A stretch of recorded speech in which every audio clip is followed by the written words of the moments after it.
All right, now that we have this first part, first sketch taken care of, this video we're going to go over the use of what's referred to as the Move Copy tool.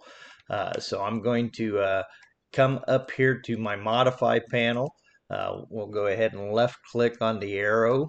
Notice that we have the tool right here, so I'll go ahead and left click on the Move Copy tool. Now it says to move object and it wants a selection. So I'm going to put my cursor up here to the upper left of the part. I'm going to press and hold on the left button.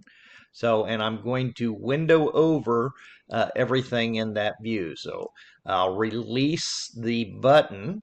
And that has now given me the entire selection. So I just selected 27 objects or entities in this that I'm going to move over. Now notice we're given several different move types. We're given a free move, we're given a translate, which will translate along the X, Y, or Z axis.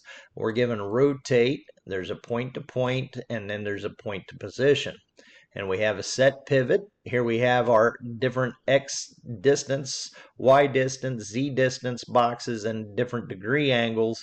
And then there's the create copy. So in this case, I'm going to left click on the translate button.